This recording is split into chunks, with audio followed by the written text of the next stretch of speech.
Hello ভাই, সবাই কেমন আছেন? আশা করি আপনারা সবাই অনেক ভালো আছেন। আপনাদের একটা ছোট একটা ক্লিপ দেখানোর জন্য এই ভিডিওটা। আমি এখন আছি ঢাকা শাহজালাল বিমানবন্দরের ভিতরে। তবে এখানে প্রথম যারা আসবেন তারা কিন্তু কিছুই চিনতে পারবে না যে কোথায় যাব, কি করব। এখন বাজে রাত ২টা। আমি এখানে এসে পৌঁছাইছি। তবে এখানে সামনের দিকে আপনি সোজা সামনের দিকে যান, তাহলে দেখতে পারবেন এখানে সেক্টর নাম্বার 2। এখানে যারা বিদেশে যাবেন তাদের এখানে প্রথম আসতে হয়। এসে এখানে ঢুকে এন্ট্রি নিয়ে এখানে তাদের যে ইমিগ্রেশন আছে এগুলো পাস করে নিয়ে তারপরে সেক্টর নাম্বার 1-এ যেতে হয়। এটা হলো সেক্টর নাম্বার 1। যারা বিদেশ থেকে আসে তাদের জন্য এই জায়গাটা উন্মুক্ত। সবাই এরা এখানে এসে দাঁড়িয়ে থাকে। এখানে আইসি একটা কারণে, কারণ আমার চাচতো ভাই মালয়েশিয়া থেকে আসছে, তার রিসিভ করার জন্য আমরা এখানে আইসি। আর আপনি যদি এখানে আসেন তাহলে দেখতে পারবেন অনেকেই কাঁদতেছে, আবার অনেকেই হাসতেছে। কারণ একটা তার প্রিয়জন যারা আছে তারা কেউ যাবে, বিদেশে যাবে, আবার কেউ আসতেছে এই কারণে। আর এই চায়না আঙ্কেলটা প্রায় 45 মিনিট ধরে দাঁড়িয়ে আছে, তার রিসিভ করছে, লোক আসেনি, দেরি হয়েছে তার আসতে। তবে আপনারা করবেন কি, তারা যে সময়টা দেবে তার আগেই পৌঁছে যাবেন ওখানে, তাহলে ভালো হবে।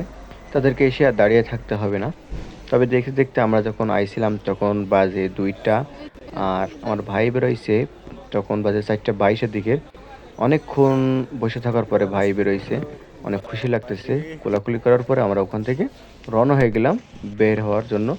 আমরা ওখান থেকে সোজা বের হয়েছি আপনার আবদুল্লাপুরে। আমরা সকালবেলা পৌঁছাইছি, ওখান থেকে আমরা রওনা দিয়েছি আমাদের গন্তব্যস্থানে।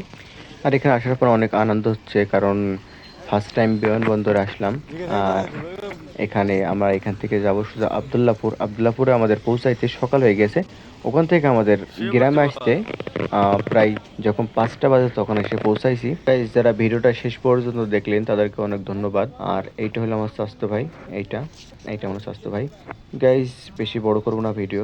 আর গাইজ, আমাদের ইউটিউব চ্যানেলের পরিবারটা অনেক ছোট, আপনারা সবাই একটু সাবস্ক্রাইব করে দিন। তারপরে আমরা ওখান থেকে সোজা আসি লঞ্চে ভাই। আশেপাশে যে পানিগুলো আছে, পানি দেখে ভাই অনেক ভালো লাগতেছে, কারণ সারাটা দিন বাসের মধ্যে ছিলাম। আর বাসের মধ্যে অনেক গরম থাকার কারণে আমরা দুই ভাই বাইরে এসে আমরা যাচ্ছিলাম লঞ্চের ওপাশে, হালকা পাতলা ঘোরাফেরা করলাম। খাওয়া দাওয়া করার পরে আমরা বাতাসের জন্য একটু সামনের দিকে গেলাম। সামনে এসে অনেক বাতাস লাগতেছিল, যখন অনেকটা ভালো লাগতেছিল। গাইজ, ভিডিওটা অনেক বড় হয়ে যাচ্ছে, যার কারণে ভিডিওটা এখানে শেষ করলাম। সবাই ভালো থাকবেন, আল্লাহ হাফেজ।